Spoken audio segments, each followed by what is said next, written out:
Kiss the ring, bitch.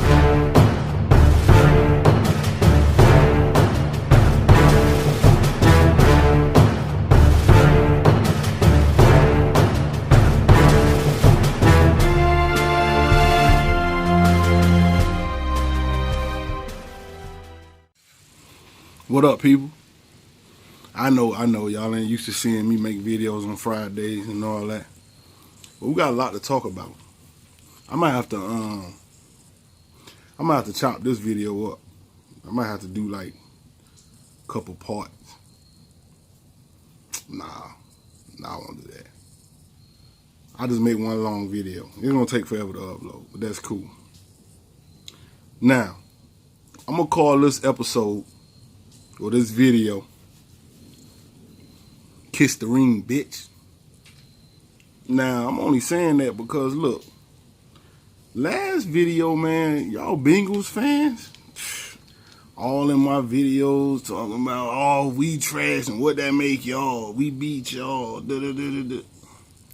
Stop. Because if you know football, then you know y'all ain't beat us, man. Stop. I mean, y'all got the highest score at the end, so technically. But, come on, man. Y'all know better than that. And to be honest with you, I shouldn't even really be having a conversation with y'all Bengals fans. You know that? Now, why you think that is? Why do you think I'm saying that? You know why? Because y'all ain't got no rings, man. Y'all ain't got no goddamn rings. Why am I talking to y'all? Like, for real. Like, y'all don't know what it feel like to have one of these. Nice, ain't it? Pretty, ain't it? Yeah, I know it's pretty. Kiss the ring, man. Bengals fans. Kiss the rings. You see it, man? You don't know what it's like to hoist the Lombardi trophy. I know you don't like that argument. People always hit y'all with that argument, don't they? They always be like, oh, you ain't never won no Super Bowl, though. Right. Because you ain't never won no damn Super Bowl. So shut your mouth. M-O-U-L. Shut your mouth. Why is you talking? Happy about winning the game when you ain't won no damn Super Bowl. How long the NFL been here? In the Super Bowl era? How long? Them a lot of years. Them is a lot of years. And you never been to the mountaintop and won it. So shut your collective mouths. Okay? You shouldn't even be allowed to talk football. You don't know you never had a championship team wear your colors. Championship team has never worn your colors before in their life. We ain't had no. Y'all had quarterbacks. Y'all had wide receivers. Let's not get into that. Y'all had running backs. Y'all had a defense. Man, we ain't even gonna go over y'all history. Y'all had teams. Just not good enough. That's why I'm out here, man. Got my fire going over here. Keep me nice and toasty. You know what I'm saying? Because I got a lot of ice on. And when you got ice on, you get a little chilly. You get a little chilly now when you got ice on. So you got to, you know what I'm saying, stay warm. But I'm off that. I done spent too much time on that. I'm off that. Hey, Falcons fans. And I see y'all in my comments too. Y'all like to be putting little crazy stuff in the. Don't have me get on y'all. Now, I've been saving y'all. I've been saving my ammo for y'all. But when we get ready to play y'all, well, I got a whole video for y'all coming up. It's going to be devastating. I got some stats I'm going to throw out there, all type of stuff. Now, I know we got y'all old coaches, but we're going to get into that. Anyway, so I got my other phone here. I got a whole list of things I want to talk about. Whole list of things. The video going to be pretty long. So get your popcorn and your Skittles and your Kool-Aid, because we about to get into it.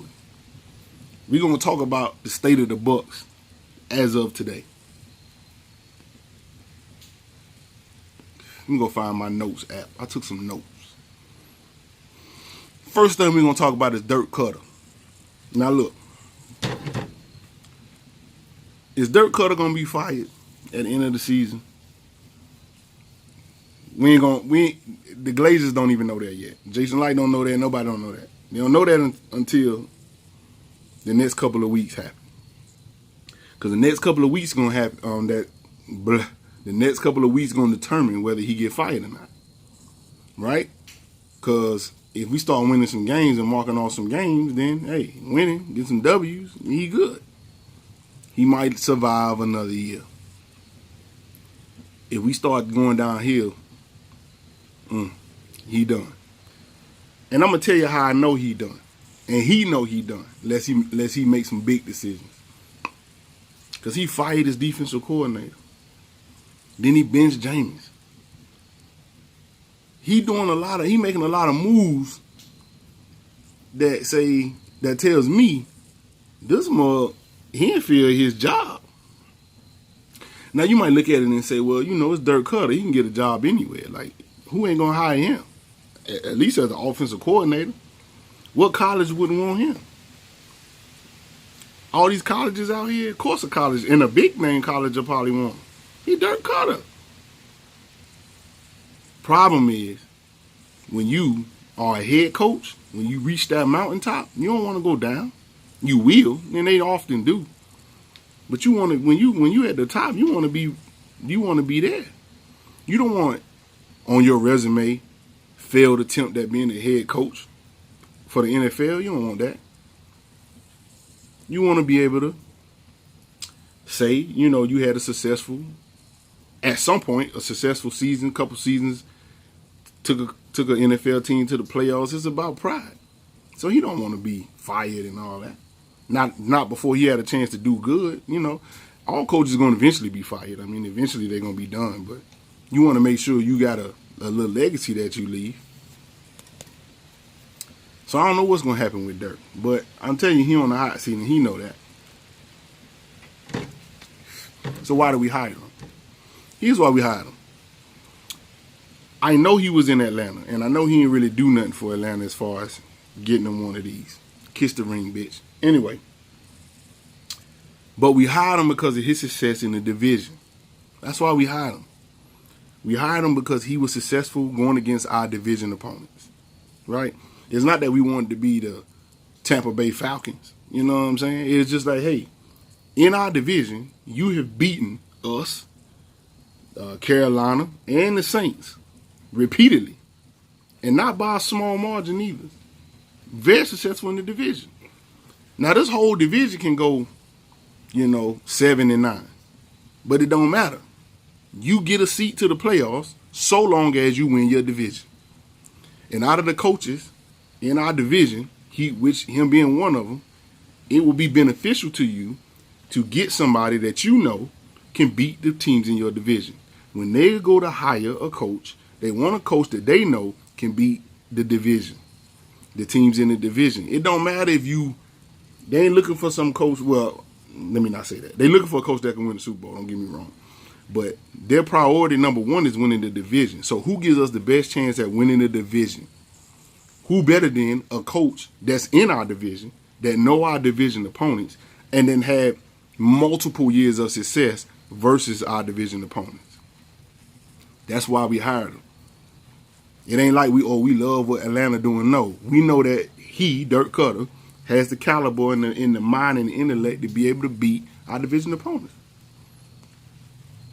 That's why we hired him, man. Why did we hire Mike Smith? Well, why did he hire Mike Smith? He hired Mike Smith because Mike Smith was there when he beat our division opponents. See, the goal is to win your division. That's why they tell you that. The goal is win your division. Because if you win your division, you get a ticket to the dance. Right? Now, are you going to be there on the floor for the last dance? Don't know. But what we do know is that you can definitely get into the division, get in the dance. And Dirk Koetter showed you while he was in Atlanta that he can get to the dance. And often. Every year. So when you're looking for a coach, and that coach is available, then why wouldn't you? That's the same reason why Lovie Smith brought him in. Lovie Smith said, man, y'all been killing us. Atlanta been killing us. Bring some of that sauce in here so we can see why you keep beating us. How about this? You can bring that sauce over here and then continue doing what you're doing. Continue beating the division like you've been doing. And I'm not saying y'all was sweeping us and all that. I'm just saying. I mean, we got some on y'all too.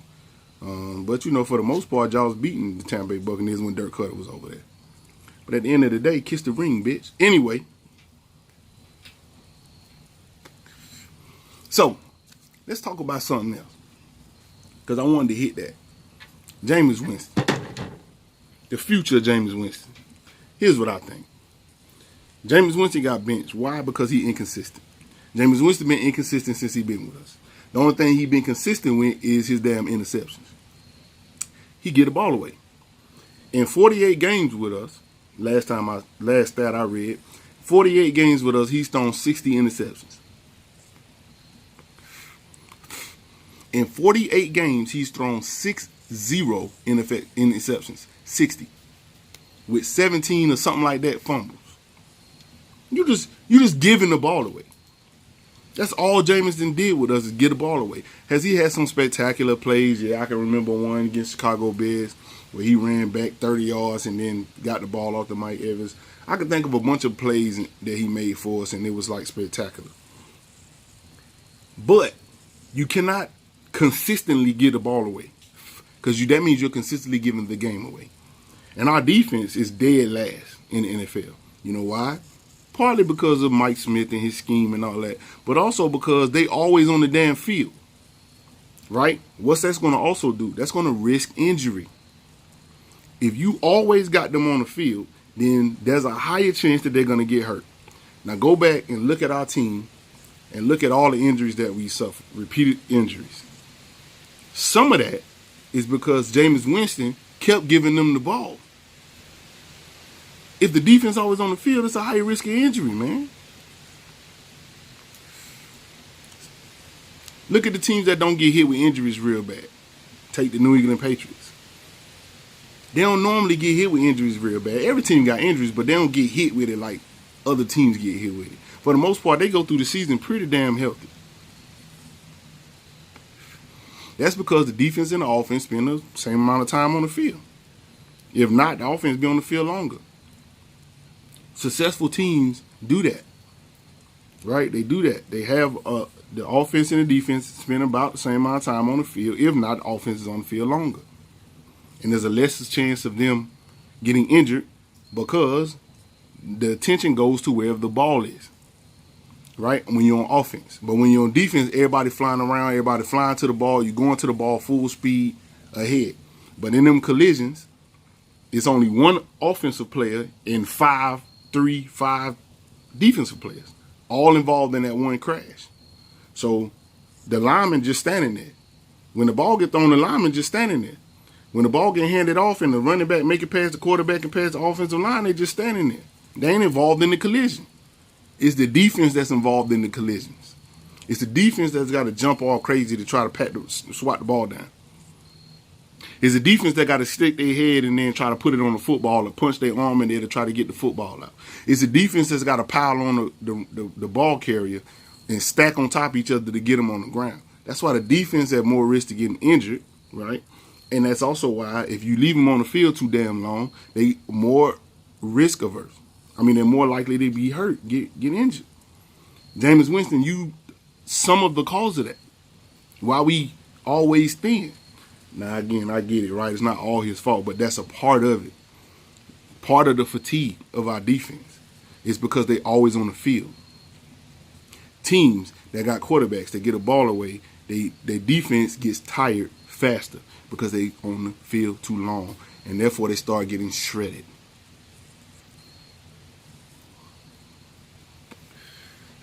That's just the truth, man. So, when we go back to Jameis, I will tell you this. If Fitzpatrick beat the Panthers, and I forgot who after that, but if Fitzpatrick go on a little roll, we won't see Jameis no more this season. Fitz going to have to do something real horrendous before he gets pulled. Real horrendous. And I'm going to tell you why. Because we are on the hook to pay Jameis Winston $21 million. $21 million after this season. $21 million. You know what's the only thing that can stop that? Is if he ain't on the damn roster. But if he gets hurt, see, that's the clause in the contract. If I'm on the field and I get hurt, that's guaranteed fully. So if he's on the roster next year, he get his $21 million. If he is playing in the game this season and he gets hurt, he get his $21 million. It's guaranteed for injury. So why would the Glazers put him back in the game? The Glazers. Why would Dirk Koetter put him back in the game knowing all this man got to do is pull his hamstring and be out for the rest of the season and we on the hook for $21 million? Why would they do that? You only do that if you know he's going to be your future. That's the only reason why you're going to do that. Which tells you that if he gets hurt, don't matter what we do, what happened with the season, he's going to be our future. So we'll put him back on the field. If he get hurt, we play $21 million. It's all good. We're going to pay him anyway. That's the only reason why you put him back on the field. So they're not going to do that unless the season is lost. If the season is lost or look like it's going to be lost with Fitzpatrick in there, then they may put him back on to try to salvage the season. If the season is lost, ain't no need to put Jameis back in there, but they may do it, but they shouldn't. Fitzpatrick going to be in there. Now, what would I do? I would run Fitzpatrick for the rest of the season. Jameis, you shut down. What's the point? What's the point? What's the point of putting you back in there? And owe you $21 million? It's time to move on for Jameis. We done. No. You've been throwing picks since you came in the NFL. Matter of fact, you lead the NFL in interceptions. That's going to change. When? That's going to change when? You've been in the league 4-5 years. When that's going to change? You did it in college the whole time. You've been in the NFL all these years and you're still doing it. You ain't going to stop doing it. You're a turnover machine, bro. So I will be done. That means in the damn draft, we got to draft a quarterback. So we ain't going to talk draft talk today, but I will say this for a future conversation. We will be drafting a quarterback this year. And I see a lot of y'all saying, well, we got Ryan Griffin. We ain't never seen Ryan Griffin in a real NFL game. Never. Jameis Winston was lighting it up in the preseason. Matter of fact, he was one of the most accurate quarterbacks in the preseason. Yes, Jameis Winston. Yes, one of the most accurate, if not the most accurate in the preseason. You can get a lot of work done in the preseason because you're not going against no real schemes. Nobody's planning, doing no game planning for you. Y'all just out there playing basic packages. And with our offensive weapons, running against a basic package defense with no scheming and no nothing, and these boys ain't trying to get hurt in preseason, so they really not going all out to try to get the ball and all that because they don't want to get hurt. Of course you could be accurate. I say that to say, we don't know what the hell we got on Ryan Griffin in the real actual game, but them coaches do know. So he ain't the future neither.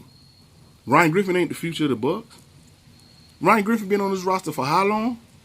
He can't beat out Jameis and he can't beat out Fitz. So if you can't beat out Fitz and you can't beat out Jameis, which obviously he wasn't going to be able to do because it wasn't a competition like that, but if you haven't shown the coaches that you got the caliber to play like that, then why? Why think that he's the future? He's not. We're going to have to draft one. So we'll draft one this season. What it all depends on, if we're not going to stay with Jameis, is how high we draft him. I'm looking at second round. We probably draft a quarterback. Because first round, we're going to draft a safety. So we ain't made no trade moves, right? But we tried. And see, a lot of y'all was saying, man, I can't believe Jason Light ain't made no moves. I keep telling y'all, it take two to tango. Number one, it's going to take whatever that team is asking for that player for us to want to pony up whatever they want. That player might not be worth that to us. So we might have tried to get this person and that person, but they was like saying something ridiculous. We want a second round. A second round? No, that's crazy. That's way too high. But see, when the teams know you desperate, when they know you desperate, they try to play you.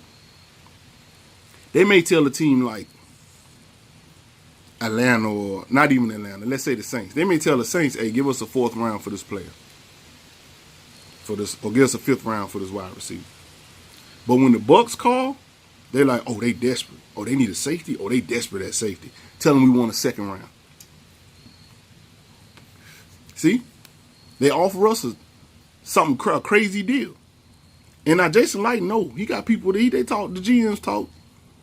He know that they offered the Saints, in my fake scenario, he know they offered the Saints, they asked the Saints for a 4th round or a 5th round pick for that player. He know that. And he know y'all on the phone asking me for a 2nd round. Y'all trying to play me. Nah, keep him. You know who we went after during the free agency period? We went after Collins, the safety for the Giants. Good player. But we can make it happen. And then you got some free agents that's out there on the street or walking around or whatever. They're asking for too much money. Or they saying, no, I don't want to play for Tampa. I want to play for a Super Bowl contender. And Tampa is not one. And so, no, I don't want to play with them. Because everybody wanted Patrick Peterson. He was on the trading block. He wanted to leave. And they probably called out. Arizona probably called around and said, hey, let's see what teams is offering. And they probably talked to Patrick Peterson because they got respect for him. And they probably was like, hey, man, look, Tampa wants you, man. They willing to give up a 3rd for you. How you feel about that? He probably like, no, man, what the hell? No, don't trade me to no damn Bucs. You crazy? You trying to make me, what's different between them and us? They ain't going nowhere, we ain't going nowhere. Nah, I don't want to go there. Now, in most organizations, it wouldn't matter what they said. They be like, I don't give a damn what you want. You ain't going to be playing for us, go on about your business. But when teams got respect for certain players that then did the right thing since they've been there, ain't got in no trouble, they don't never put no bad PR on the team, they got a certain level of respect for them. See, the Cowboys and Dez Bryant, they cut him and all that. He talked real crazy about him, was all on Twitter talking crazy about him. No respect for him, right? So they like, whatever, man. You know, when you see these crazy trades and you like, how the hell could they make this trade? They ain't care. The team didn't care. How you felt, what he wanted, didn't care. But we the Bucs, man, and that's just kind of how we get treated. Not saying we don't get good free agents and we don't make good trades and all that, but over the years, but we gotta pay premium price. We gotta pay 93 premium gas prices when other teams can pay 87. Oh, by the way, Falcons fans, y'all still watching this? Kiss the ring, bitch. Anyway, what's next on my docket? Future with Fitz. That's next on my docket. Fitzpatrick said when he first came to this team, he was ready to retire. But, you know, money talk. Bullshit walk a million miles. So we threw some dollars in his face, and he got all them damn kids. I think he got like 7 kids. And we was like, look, Fitz, I know you want to retire, but you still got some skill in that little arm of yours. We'll throw you some bread. Don't worry about it. We got you. We got 7 kids. Oh, you coming. And he came. Who else was going to give him a chance but us? Fitz going to be with this team for the next 2 years, whether we stay with Jameis or not. Because if we draft a quarterback, which I think we will, Fitz is going to need to groom him. If we don't, who the best backup for Jameis Winston? Right, Fitzpatrick. But if we make a coaching change, Jameis is definitely gone. And Fitz is still going to be here. Because what coach going to take over the Tampa Bay Buccaneers, even if we clean the house, and not want at least a veteran quarterback? Even if he a backup. They want a veteran on the team somewhere at quarterback. So at the end of the day, as long as Fitzpatrick want to be here, Fitzpatrick going to be here. And Fitzpatrick having too much fun.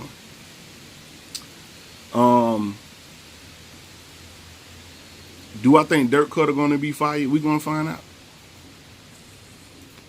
But I think if we go 8-8, he's going to be fired. If we go 9-7, he may stay. Dirk Koetter was hired as the head coach because the Eagles was trying to take him from us, trying to pluck him from us. The Eagles was trying to pluck him from us. They jumped on it, fired Lovey, and promoted Dirk. And he was kept around here to develop Jameis Winston. Jameis Winston ain't developed. Jameis Winston might not be on his team. So if you hired him to keep him away from Philly so that he can develop Jameis, and you ain't going to stay with Jameis, then there's no reason for you to stay with Dirk. But you may do that if Dirk is able to turn the season around and get us going in the right direction. So, do I think he'll be fired? I don't know, maybe. Now, Carolina Panthers. Let's talk about y'all real quick. It's going to be a good game. It's going to be a real good game that we finna play. Oh, Carolina Panthers. Yep. Kiss the ring, bitch. Kiss the ring. Shouldn't even really be talking to y'all, to be honest. Let me see what else on my docket. I'm going to get back to y'all Panthers. Hold on. Let me see what else on my docket, man.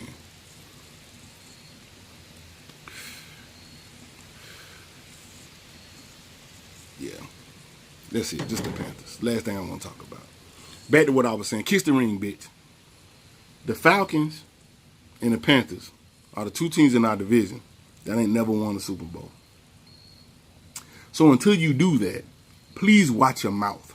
Okay? I'm sorry. Watch your mouth. Watch what you say. Watch how you talk to us. You know what I'm saying? When you see, Panthers fans, when you see a Buck fan walk in the room, put your head down. And raise your hand when you want to speak. Panthers fan. Raise your hand. I'll call on you.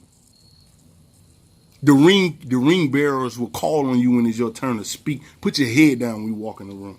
When you see that Buck jersey walk in the room, put your head down. Chin touch your chest. Chin to chest. Don't speak until spoken to. Super Bowl winners are talking. Y'all make me sick, man. Falcons fans, man. Panthers fans. Y'all make me sick, man. I'll be talking, oh, we beat y'all. Man, shut up. Because you don't got this. Until you find this. Till you make this a part of your life.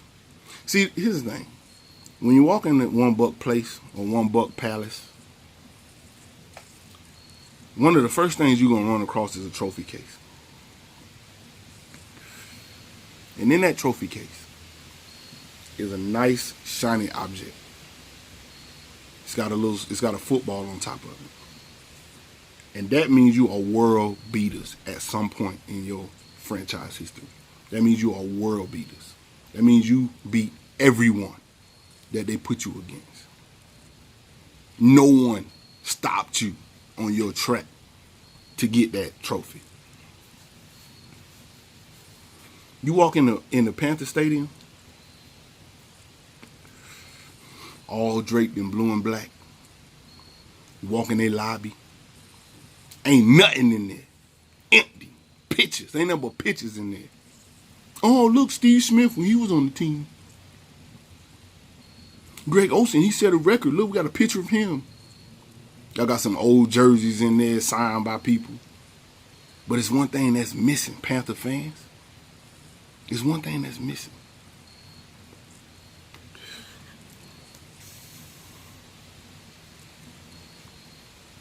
It's one thing that's missing.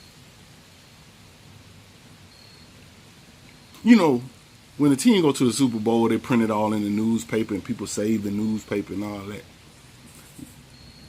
Y'all don't got that. It don't show y'all holding up a Lombardi trophy with confetti all on your face. You ain't got confetti all on your pores and sitting all on your nose and it's sitting there because you sweated through the Super Bowl and you won. You don't got that. You don't know what the confetti feel like, the blue and black confetti. You don't know what that feel like. Raining down on you. Because it was another color when you went to the Super Bowl. Falcons, y'all almost won the Super Bowl. Oh, y'all almost.